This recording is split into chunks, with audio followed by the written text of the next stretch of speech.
The bull moose slumped into a crooked sit on the wet center line as a diesel truck crept around the forest curve, headlights washing over the bent reflector post. She kept her sedan angled as a shield, cones tight, flashlight down, while a silver sunshade screen held back phones and moving silhouettes. Radio static on the dash carried one fact: the road had to reopen soon. Fresh hoof scuffs and salt stains showed he had returned to this same scene before, yet he refused the open shoulder and held the lane still. Hours earlier, the road had felt ordinary, and she had stopped only to slow traffic. The bull moose sat square in the center line, his left antler missing a forward tine, and cars kept inching around the bend toward him as if he were a stalled bike. He had folded down hard moments earlier, then pushed back up into this sit. One front leg held a shade stiff. The next wave of work trucks would hit the curve in under 10 minutes, and the road would not stay stopped. Engines idled in a low grind. Hazard lights blinked red on trunks, and her hands felt slick on the doorframe as she stepped out, fighting the urge to stay sealed in glass. She swung her sedan across the lane at a shallow angle, nose toward the ditch, so the line of stopped cars had a hard barrier instead of wishful space. From the trunk she pulled 2 folding cones and a reflective triangle, setting them in a staggered line with measured steps. A couple of tourists lifted phones from the shoulder. She raised a flat palm without looking at them. The moose tracked the movements with both ears, and she kept her body low and slow, building a corridor that could hold when the next set of headlights appeared. She thumbed her phone and got nothing but a spinning icon, the valley swallowing signal the way it swallowed sound. The only radio she owned was a cheap handheld in the glove box, and it hissed on every channel like wind in foil. Fire season rules meant no flares in the dry shoulder grass, so cones were all she had to speak for distance. For a moment, she wondered if the safest move was to retreat and let drivers solve it their own way. Then she walked to the lead car and told the driver to kill the engine, reducing the noise that spiked the moose's head. Around the curve, the first approaching pickup rolled too fast, tires chirping as it realized the road was blocked. A horn burst once, sharp enough to make her jaw clench, and the bull moose shifted his weight as if deciding whether to stand or bolt. He leaned his heavy right antler into a roadside reflector post and gave it one slow tap, a dull click that carried through the still air. The post was already bent, scuffed at the base with old road salt stains, and she saw how little force it took to sway him. She dragged the nearest cone another 10 yards uphill, buying seconds she did not own. A man in a lifted truck shoved his door open and started down the yellow line, phone up like a badge. She stepped sideways to intercept him on the shoulder, keeping her body between him and the animal without closing the gap. Her throat tightened at how little a white shirt could mean against impatience, but she held her hand out and pointed him back with a calm, steady motion. The bull moose stayed low and watchful, breath shown only in the rise of his flank. The man slowed when the moose's ears pinned at the crunch of his boots on gravel. She pulled the silver sunshade from her windshield and unfolded it like a stiff wing, then walked it to the line of cars. 2 strangers held the ends at her direction, keeping it low so it blocked raised phones and shifting silhouettes. Behind that dull screen, the moose's ears loosened, tracking engine sounds less sharply, and his breathing settled into longer pulls. A distant dog barked once from the trees, and his head snapped toward it, nostrils flaring. She lowered the sunshade another inch and widened the open lane beside her angled car, giving him one clear path. A sedan's brakes squealed behind her, and when she turned, she saw boot prints cutting through the shoulder grass. Someone had already strung orange survey tape from the bent reflector post to a sapling, a shaky warning line. The tape vibrated in the faint breeze and flicked at the moose's antlers when he shifted, making his ears pin hard. She had arrived seconds too late to stop that mistake. A scuffed patch on the asphalt showed where his hooves had scraped in the last surge, and she crossed the lane carefully to cut the tape free before it reached his face. She snapped the tape with a pocket blade and reeled it in, hands low and out of his line. For a heartbeat he rose as if to stand, then settled back into the sit, shoulders tight under a pale patch of summer coat. His eyes stayed on the open lane she had built, but he did not take it, choosing stillness instead. He reached out and tapped the bent reflector post once more, a slow test of what would move and what would not. Drivers waited for her to wave them through, and she understood the road could not restart until she knew why he refused. After long minutes, the bull moose stood, paused with that stiff front leg, and stepped off the asphalt into the ferns. Cars rolled past in a slow, grateful trickle, and she kept her palm up until the last bumper cleared the curve. When the lane was empty, she walked the shoulder and found a worn track line. Repeated hoof scuffs in the dusty salt grit, all pointing to the same bent reflector post as if it were a marker. His scent hung faint and sweet in the warm air. She told herself it was only a wild animal moving on, yet she left her cones in place and waited.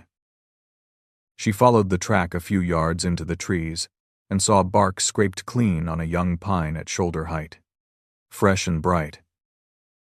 Near the base was an old knot of faded survey tape, sun-bleached, the same cheap plastic as the strip she had cut away. Someone had tried to manage this spot before, and failed. Her phone still showed no bars, and the thought of driving off felt like abandoning a problem she had already started. She reset the cones farther back on both approaches and angled her car again, quietly turning the roadside into a controlled space that might catch his return. From the driver's seat, she watched the green wall on both sides of the road, listening for the soft crack of branches that did not match wind. A line of vehicles gathered, and an impatient driver leaned out, waving for her to clear the cones. She walked to his window and kept her voice low, pointing to the scuffed salt line and the scraped pine as proof the animal was still close. The man shook his head, then shut his mouth when a heavy exhale drifted from the ditch like a slow sigh. She stepped back, set her flashlight beam down at the pavement, and waited for a shape to resolve. The bull moose's muzzle surfaced from the ditch grass first, then the heavy rack, right side broader than the left. He stepped onto the gravel shoulder and froze, ears swinging toward every engine as if counting them. A pickup behind her blipped its throttle and the sound hit him like a shove. His nostrils flared and his stiff leg locked. She walked the center line with her palm raised, signaling drivers to shut off and hold, flashlight angled down to avoid glare. When the engines fell quiet, he loosened and shifted forward another half step, testing the boundary she had built. He did not commit to the road. Instead, he sidestepped along the shoulder toward the bent reflector post, eyes never leaving the open lane. When he reached it, he touched the post with one antler and a single dull tap, then turned away into the ferns without haste. The nick in his right ear flashed once between leaves, and then he was only moving green. Relief tried to settle in her chest, and she told herself this was normal, a wild thing passing through and nothing more. Still, she left the cones and drove a slow loop to a nearby gravel pull-off, unwilling to break the line of sight for long. From the pull-off, she watched the curve and the bright strip of shoulder where road crews had spilled salt months earlier. The stain ran like a chalk line toward the reflector post, and hoof marks had churned it into a shallow trough. She walked to it and saw fresh, wet smears on the grit, as if a broad tongue had worked the minerals, then stopped. That detail felt too specific to ignore, yet she forced the thought away and blamed it on hunger and habit. A breeze shifted the trees and carried a faint, musky odor across the road, and she moved her car back into position as traffic thickened. A heavy truck came early, a deep rolling growl through the forest before the headlights showed. At the same moment the bull moose emerged, crossed the shoulder, and sat down in the middle of both lanes as if reclaiming a seat. Phones rose along the roadside, and people edged closer, framing him like a landmark. She swung her car wider to block the approach, hazard lights hammering, and walked out with her flashlight beam aimed at the pavement, not the driver's eyes. When the truck rounded the bend, it slowed hard, and she held her stance until it stopped. With the truck halted, the road fell into an uneasy quiet, broken by insects and cooling engines. She set the sunshade screen again to block the cluster of silhouettes, and the moose's breathing steadied behind it. He did not study the people for long. His gaze kept dropping to the salt-stained shoulder and the ditch beyond, as if waiting there. When she opened a clear corridor to the forest, he refused it, sitting heavier, ears fixed on that strip of ground. In that stillness, she understood this was not a random crossing, and she stayed because the reason had to be close. She left the line of cars with a hand signal and walked the ditch, keeping the moose in her peripheral vision. Hoofprints cut straight to the culvert mouth under the road, a dark oval ringed with wet mud and flattened grass. Water murmured inside, and the air down there held a cooler, metallic smell. The bull moose watched her, ears forward, then did his one-step freeze when a camera shutter clicked from the shoulder. She crouched by the culvert and saw scrape marks along the concrete edge, old and repeated, as if his hooves had searched for traction here before. The track line continued beyond the culvert to a shallow creek where reeds bent into a narrow crossing. In summer it was only ankle-deep water, but the bank showed gouges where something heavy had scrambled up in colder months. She had seen that churn after thaws, when ice looked solid and then failed. Looking at the polished stones and the mud-slick slope, she pictured this bull in late winter, drawn by road salt, stepping down and finding no purchase. The stiff front leg made more sense, and her plan shifted from moving him along to keeping him from choosing the worst exit. At the gravel pull-off, she noticed old tire ruts pressed deep into clay, wider than any passenger car, crossing the weeds. Near them were 2 stake holes and a scrap of nylon rope half buried, the kind used for temporary panels and quiet control. It fit stories she had heard in other valleys, of a bull sedated, guided into a box, hauled away for his own safety. Those moves solved problems on paper, yet animals with a learned route often returned by spring. She stared at the bent reflector post and wondered if this moose had already been moved once, and if that was what kept him tied here. The bull moose tried to stand, pushing up with the stiff leg first, and for a second his shoulders wobbled as if the road tilted. He did not collapse again, but he dropped back into the sit with a hard exhale that puffed dust from the center line. A couple of drivers started engines out of habit, and the rumble made his ears snap toward them. She walked the line, tapping hoods with 2 fingers to signal shutoff, keeping her voice low and her posture small. When the noise died, his breathing slowed, and she saw how much of his calm depended on the space she held. At a safe distance, she could see the antler asymmetry was not new. The missing tine ended in a smooth nub, healed seasons ago. It fit an old fall or a fence line strike during rut, when bulls moved like they were made of momentum. This road skirted willow flats and farm edges that stayed edible when the deep woods locked up in winter. In those months, road salt became a lure, and a bull could learn the exact shoulder where minerals collected. The bent reflector post and the salt stain felt less like coincidence and more like habit hardened over years. A habit she now had to interrupt. She could have driven on after the first sit and let the next set of officials handle the risk. But she carried a memory of another summer road stop that ended the moment she turned her back. A heavy thud heard too late through a closed window. That sound had stayed with her as a reminder that roads do not forgive hesitation. Now, with this bull sitting here twice, she felt the choice tighten.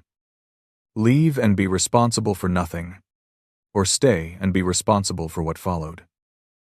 She checked her fuel, her cones, the fading light, and committed to the option that cost more. At the culvert mouth, she noticed a tide line on the concrete, with twigs pressed flat above it. In spring runoff, the ditch became a fast chute, and anything stepping into it would have only one direction to go. She pictured the bull in a wetter season, trying to reach the creek and finding the bank slick, the exit narrower than it looked. A bull that large did not need a dramatic injury to learn fear. One bad scramble in cold water could teach him to freeze. The next time he felt uncertain, he would choose the road because it was flat and predictable, and that choice was turning into routine. The moose shifted and rose into a stand that showed his full height. He took one careful step, then froze, ears rotating toward an engine that had just crested the far hill. She lifted the sunshade screen and moved it to cut the onlookers from his view, letting the forest become the only horizon he had to read. Behind the screen, his breathing lengthened, and the stiff legs stopped trembling long enough for him to square his stance. That small change felt like a signal she could work with, and she started shaping a safer route that needed only clarity. She walked the shoulder ahead of him and saw what she had missed. A seam in the asphalt opened beside the salt stain. It ran toward the culvert like a crack in glass, and when she pressed her boot on it, the edge flexed with a soft crunch. Under the thin top layer was hollow space where water had washed soil away, leaving a weak shelf above the ditch. A bull stepping off the road there could punch through and pin a leg, turning caution into panic in one move. She backed off and set a cone at the seam, marking the danger not for drivers, but for the animal still choosing by habit. The bull moose looked from her cone to the ditch and back, ears forward, weighing options that all carried risk. He edged to the reflector post, tapped it once, and stopped short of the cracked seam she had marked. To her, that hesitation confirmed the pattern. Not stubbornness, but a trap between memory and terrain. If she cleared the cars and drove away, the next driver would see only a sitting animal and a harmless green shoulder. She stayed because she could now see the failure under the asphalt, and because the moose had shown her, through simple choices, where the danger lived. The bull moose rose and walked straight to the cone she had set at the cracked seam, then stopped with his nose over the split asphalt. He lowered a hoof and scraped once, not digging, just testing, and the edge gave a faint crumble. Then he backed off and sat again, deliberately placing his body between the curve and that weak shoulder as if to block a wrong step. Watching him, she felt the click of it. His refusals were not tantrums. They were warnings. She moved the nearest cone closer to the seam and started building a new plan around what he had pointed out. She widened the cone line until it framed the cracked section like a bright fence, then walked the shoulder to keep people off the soft edge. A driver tried to swing around her car onto the gravel, aiming for the open space, and the tires sank slightly where the shelf was hollow. She snapped her palm up and stepped into view, forcing the car to stop before it slid toward the ditch. The bull moose's ears pinned at the sudden engine note, and his head lifted as if ready to bolt. She held still, waited for the key to turn off, and watched his breathing slow again behind the sunshade screen. She could not keep improvising without real barriers, and the dead phone kept dragging her back to the same limit, leaving her sedan angled across the lane. She jogged up a short spur to a rock rise where trees thinned. The road noise dropped, replaced by her own breath, and she felt the worry of leaving the moose to the crowd. One weak bar appeared, then vanished, then returned long enough for a call to catch. She repeated the mile marker and the essentials before it cut. Bull moose, blocked road, cracked shoulder, heavy trucks due soon. The call had been thin, so she drove to a small roadside outbuilding with a payphone bolted to the wall. A clerk watched her muddy shoes and the urgency in her face, then slid the handset across without questions. This time she got clear confirmation that help was coming, but not fast, and that keeping the route open mattered to them as much as the moose mattered to her. She asked for barricades and a warning board, anything that could keep drivers off the soft shoulder. When she returned to the curve, the sun was lower and the line of cars longer, shrinking the margin for every choice. The bull moose was still in the road, but he had shifted his sit so his body guarded the cone-marked seam like a living barricade. His pale shoulder patch caught the lower light, and the nicked ear twitched at each footstep near the screen. She reset the sunshade barrier and sent onlookers back to their cars with a firm gesture, cutting the silhouette noise that spiked him. Drivers complained, and she answered by pointing at the flexing asphalt edge and the ditch drop, making the hazard visible. When engines stayed off, his breathing steadied, and she felt order start to hold. Cones were not enough, so she asked a driver in a parked work van to keep cars stopped while she moved. She drove a short distance to a fenced maintenance yard and slipped through an unlatched gate. Inside were sawhorse barricades and a sheet of plywood used for temporary patches, sun-faded and scuffed. She dragged the plywood to the ditch edge and slid it over the cracked seam, spreading weight across firmer ground, then marked it with reflective tape. When she hurried back to the curve, sweat ran down her spine and the sound of another heavy engine was rising, forcing the next decision. The bull moose stood as the rumble grew, not bolting, but stepping to the strongest part of the road, away from the seam and ditch shelf. He angled his body to block the lane a truck would use to squeeze by, forcing a full stop instead of a risky pass. Then he reached to the reflector post and gave it one measured antler tap, punctuating the choice. The meaning landed. He was guarding himself from the shoulder that could fail. She moved her car to mirror his line, set the last cone tight to the plywood edge, and began shifting traffic into a single, controlled queue. With engines off and the lane narrowed, she opened a corridor that led him along solid asphalt toward a wider shoulder beyond the culvert. She kept the sunshade screen between him and the crowd, moving it like a slow curtain so his world stayed simple.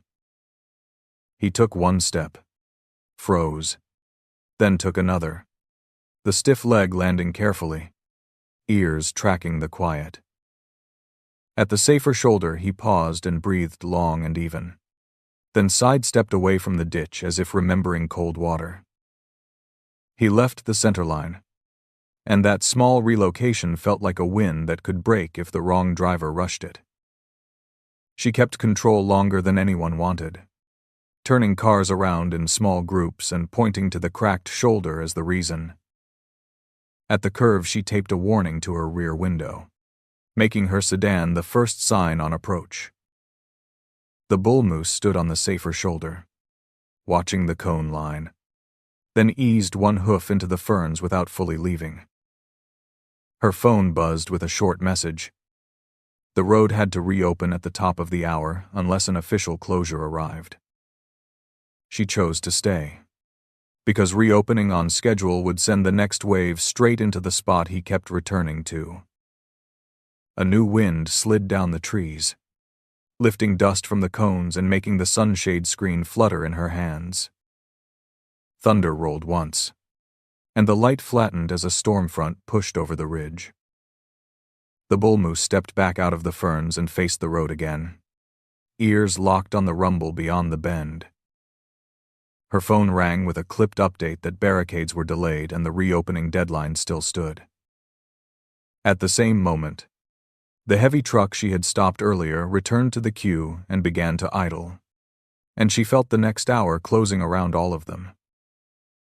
Her phone buzzed again, the dispatcher's clipped voice breaking through radio static in the car speaker. Reopen by the top of the hour unless a closure order lands. On the curve, hazard lights flashed off wet leaves as the returning work truck idled in the queue, its diesel rumble vibrating the bent reflector post. She tightened her grip on the sunshade screen, palms damp, and slid 2 cones farther uphill to lengthen the stop. The bull moose stood on the safer shoulder, ears locked on that sound, then edged back toward the center line, making the countdown real. The light stayed summer bright but thinned at the edges as the storm line crept over the ridge.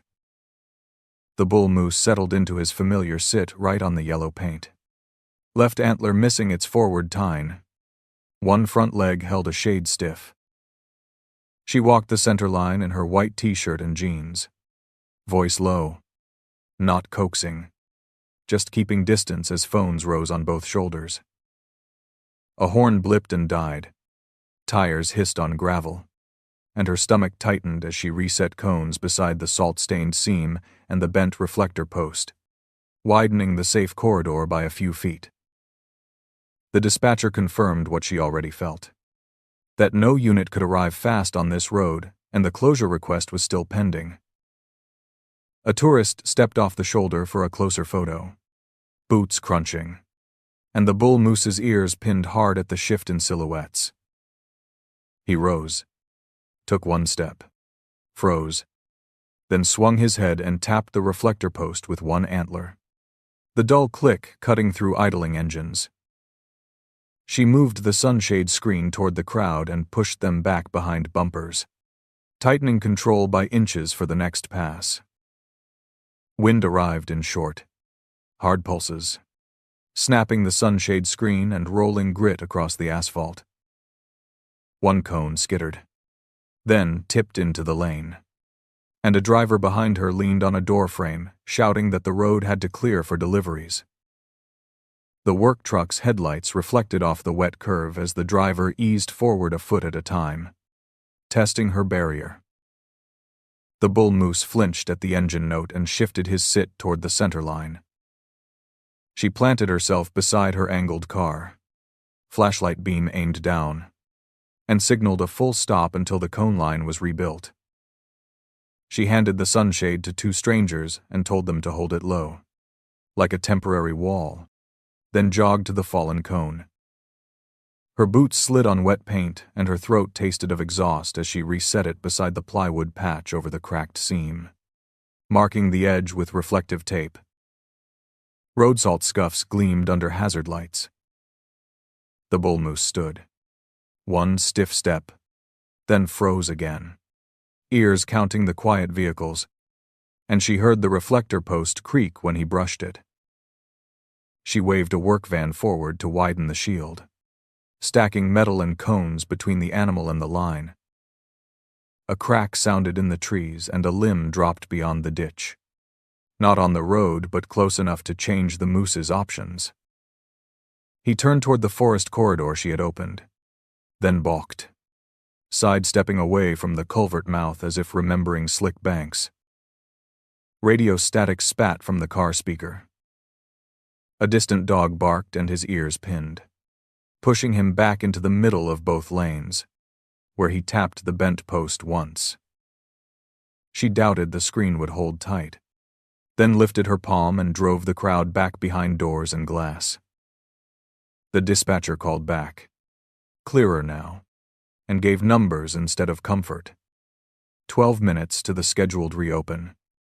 No signed closure yet. Rain began as a fine spray that turned to beads on windshields, smearing hazard lights into red streaks and throwing reflector glare across the curve. Her shoulders tightened with the damp. She motioned the work van to lock in behind her sedan and told a second driver to angle across the far lane, making a gate on both approaches. Cones went down in a zigzag, and the bull moose watched the moving vehicles without panic, as if the barrier made sense. A gust shoved the sunshade screen out of the helper's hands, and it snapped open like a sail before they caught it again. That one flash of motion was enough. The bull moose surged to his feet, stiff leg lagging, and stepped straight into the lane the work truck had been edging toward. Hazard lights strobed red on his wet flank. At the same time, a small SUV slipped around the back of the cone line, trying to escape the queue, tires cutting close to the center line. She lunged, signaling stop with her whole body, but the gap closed too fast and the moose had no clean exit. The bull moose tried to pivot, hooves skidding on the wet paint, and his front end buckled into a heavy drop that left him sitting crooked in the middle of the road. The work truck's brakes hissed and the grill loomed, close enough that the driver's wipers threw spray onto the animal's rack. She ran to the truck door, not to plead but to command. Palm up, face steady, making the driver cut the engine and set the brake. People on both shoulders went silent, phones still raised, shocked less by the collapse than by how she held the line. Rain thickened, drumming on roofs, and the curve behind filled again as drivers who had waited long enough began to creep forward. The dispatcher's voice crackled through static, warning that the reopen clock was inside 5 minutes and supervisors were pushing for clearance. The bull moose stayed down in that crooked sit, breathworking, ears pinned at every engine note, with the truck's bumper only yards away and the cracked shoulder boxed off by cones. She stared at the narrow space she had made and knew the only answer was a moving corridor built from vehicles. Right now.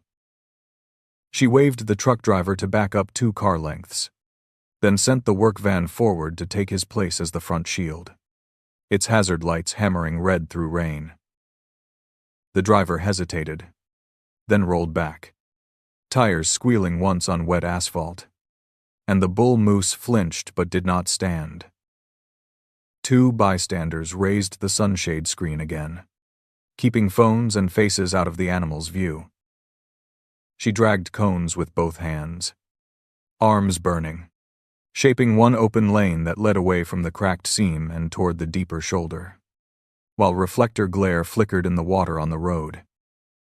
A cone slid on wet paint and laid over, turning her lane into a confusing scatter just as an SUV at the rear kept its engine running. The vibration traveled forward, and the bull moose's ears pinned flat, breath shortening in sharp pulls. He reached toward the bent reflector post and gave it a single antler tap, then froze. She snapped her palm toward the SUV until the driver killed the ignition, then wedged the fallen cone against a rock from the ditch to keep it from skating again. The sunshade screen fluttered but held, and she rebuilt the corridor into one clear choice. She did not approach the bull moose's head.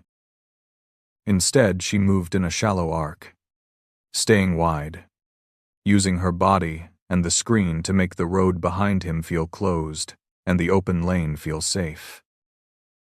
The van shut down completely, hazards only, and the road went quiet except for rain ticking on metal and distant tires on the hill. The bull moose pushed up, front end trembling, then held in a stand, one stiff step forward and a hard freeze. Behind her, someone muttered about the reopened deadline, and she answered by sliding one cone a foot farther out, widening the lane without adding noise.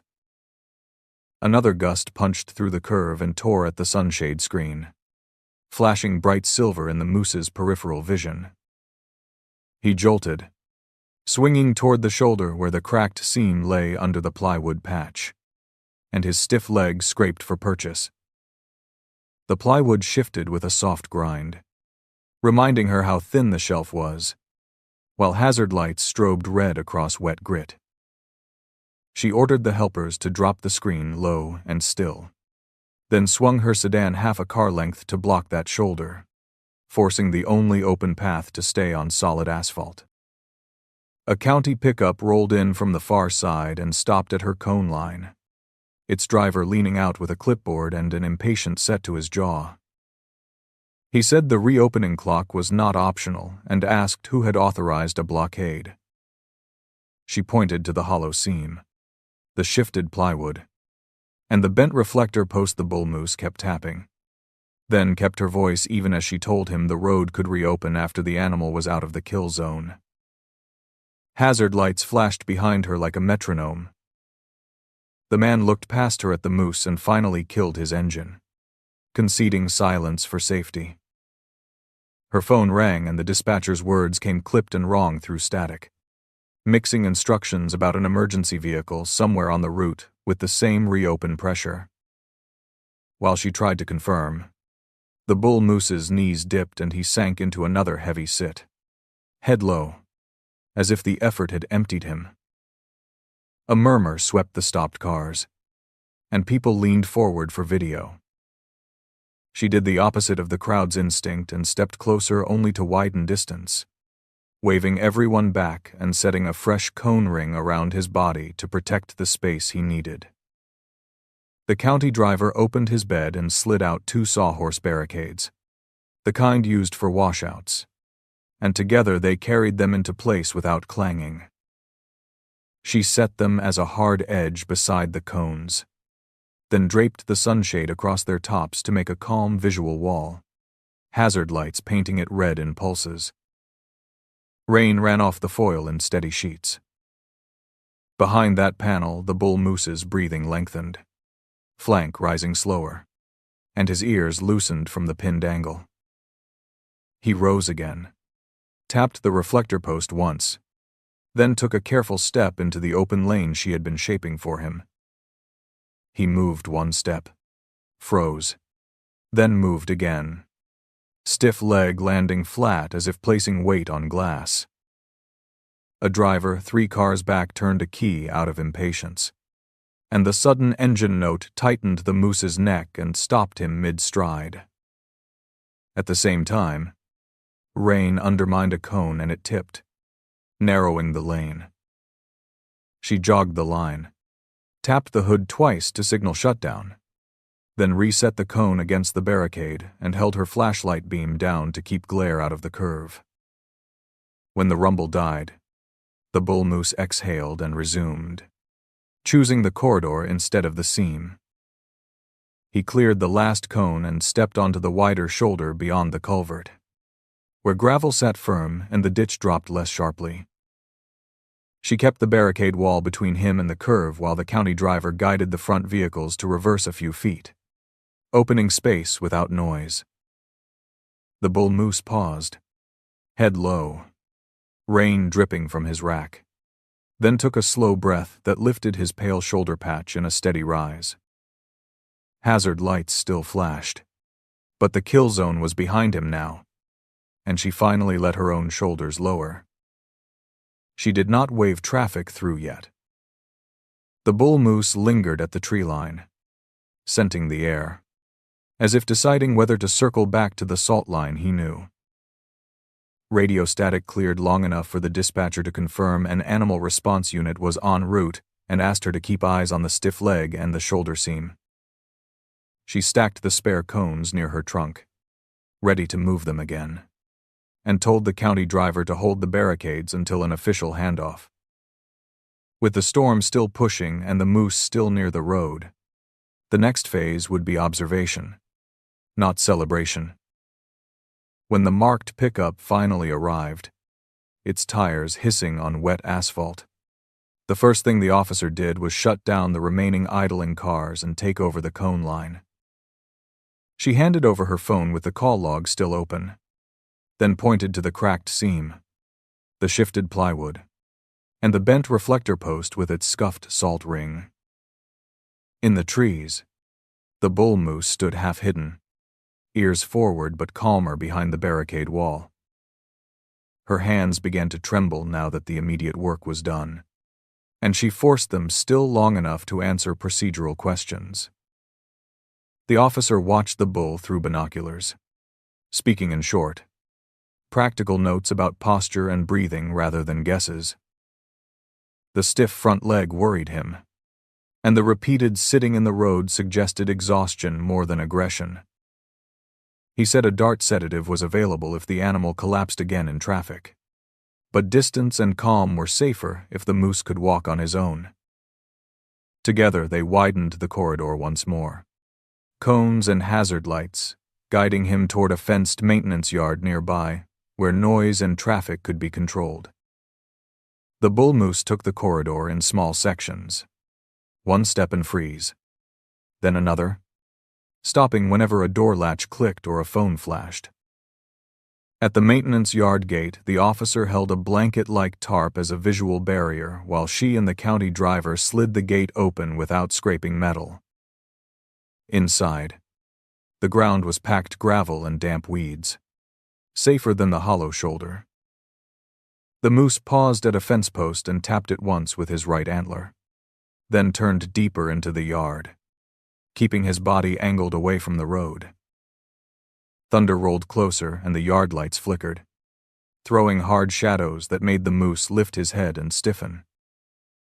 He sidestepped fast, hooves scuffing gravel into a shallow arc, and a cone near the gate toppled as he brushed past, its reflective band flashing. Hazard lights from the road still pulsed through the fence. For a moment his line pointed straight back to the curve and the salt stain. The officer raised the tarp wall and lowered it until his breathing slowed, while she reset the cone and kept the gate closed, holding control through stillness. A clinic van arrived and parked outside the fence, wipers beating, and a technician stepped out with a stethoscope and a long-handled pole used only for distance work. No one entered the moose's space. They watched for steady breathing, checked the stiff leg with binoculars, and noted how often he shifted weight off it. A shallow trough was set inside the yard and left alone, not baited, just available. After several quiet minutes, he lowered his muzzle and drank, then lifted his head and stood more square, exhaustion easing a fraction. While the technician wrote notes, the officer walked her back to the fence and pointed out the small evidence she had felt but not named. The salt stain on the shoulder was not random.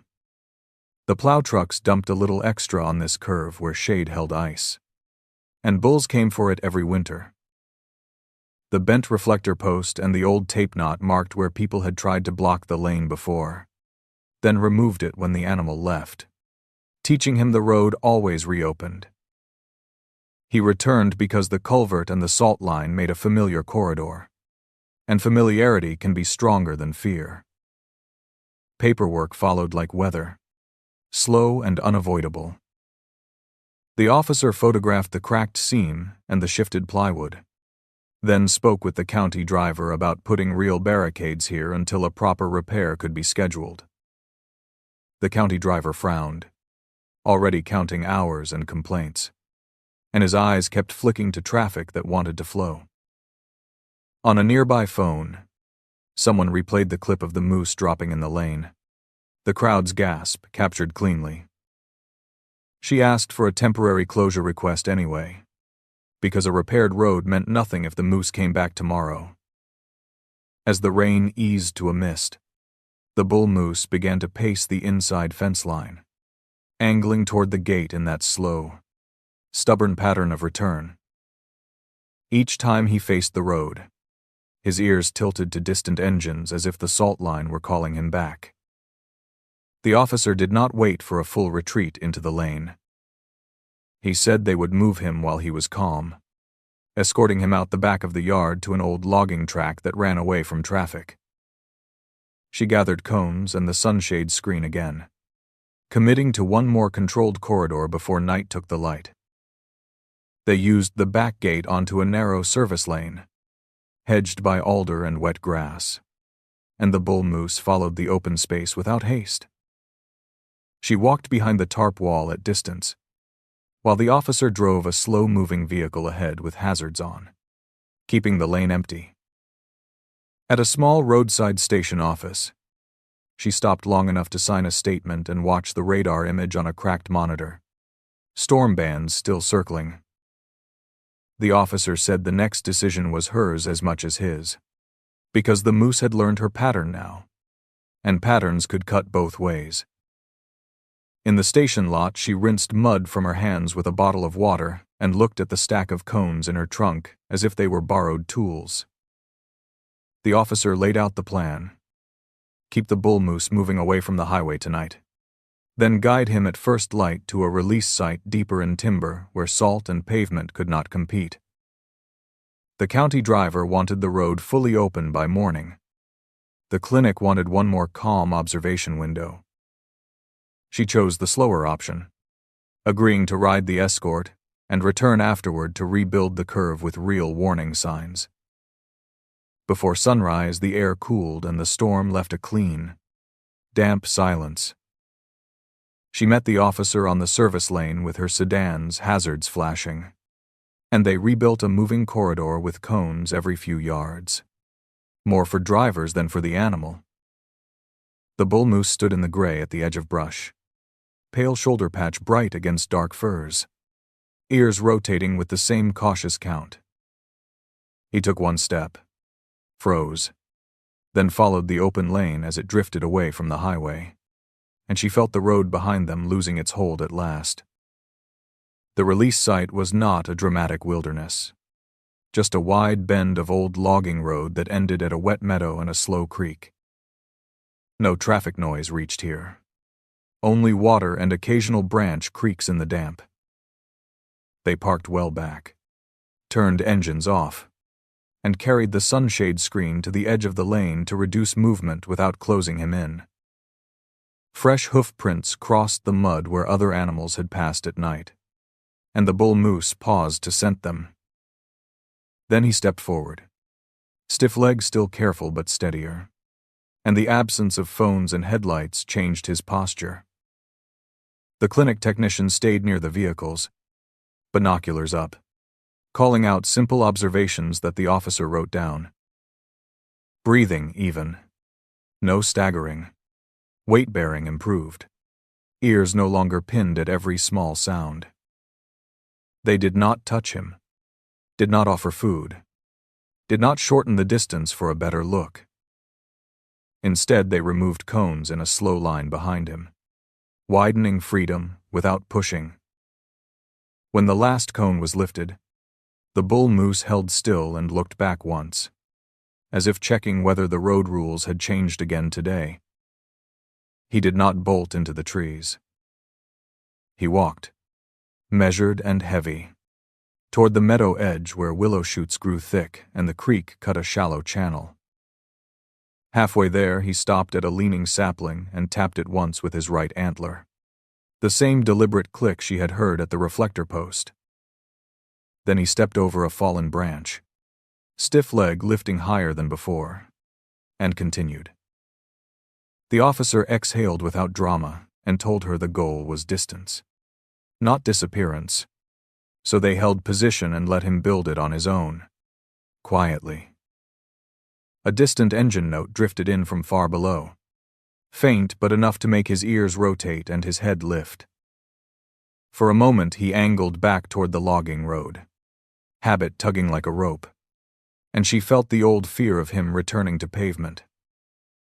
Wet grass brushed his knees as he shifted weight, testing the stiff leg.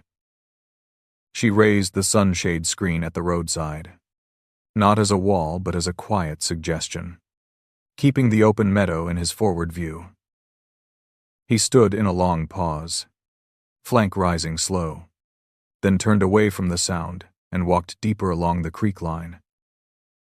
They drove back to the highway after the moose had put real distance between himself and the lane, and the curve looked smaller in daylight.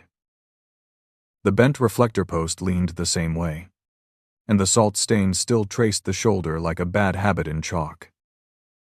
She and the county driver stacked cones in a neat tower and set the sawhorse barricades over the cracked seam, while a few drivers slowed to stare and complain about yesterday's delay. She answered with simple facts and a steady palm, insisting the repair and the warning signs stayed until the pavement was solid. At a small diner counter near the station office, someone played the video again on a phone, the moment the bull moose dropped and the truck stopped short. In the clip, her reaction looked almost cold. A straight-backed run to the driver's door. Palm up. Eyes steady. No drama for the camera. That restraint was what people argued about, calling it reckless or brave depending on which side of the road they had stood. She drank bitter coffee and listened without joining in, knowing the only point was that the moose was alive and the curve had not claimed him. The officer met her in the station yard and handed back the sunshade screen, now creased and rain-spotted, along with a short written note for her records. The temporary closure request for the shoulder repair had been approved, and a crew would patch the hollow seam before the next freeze. He said the bull moose would likely try the old corridor again when winter salt returned, but now the road would offer fewer rewards and fewer traps. She loaded the cones into her trunk one by one, feeling their weight as a promise she had kept through action, not words. Before leaving the valley, she stopped at a turnout above the release meadow and looked down through thinning fog. The creek flashed silver between willows, and a single line of hoofprints cut the mud and then disappeared into grass where the ground turned firm. Far out at the tree line, the bull moose stood for a last pause, body angled to listen, then shifted weight and took a long, steady breath. He moved on without hurry, a stiff leg still careful but working, and the woods accepted him with the same plain indifference that had made the rescue possible. By late morning, the curve was quiet again, barricades squared to the shoulder, cones stacked beside her car, and the new reflector post set straight in its socket. Traffic flowed through at a slower, safer pace, and no one stood in the ditch with a phone raised. She paused on the center line where the bull moose had sat, listening to the normal sounds return, then stepped back onto the gravel as if closing a door. The shock that day had not been a girl talking to a moose in the road, but the fact that she turned panic into protocol and made space for a wild animal to choose life. If this story touched your heart, drop a simple 1-inch the comments to let us know you were here. Your support keeps these gentle stories alive. Don't forget to subscribe and stay with us, because the next story might just be the one that finds you when you least expect it.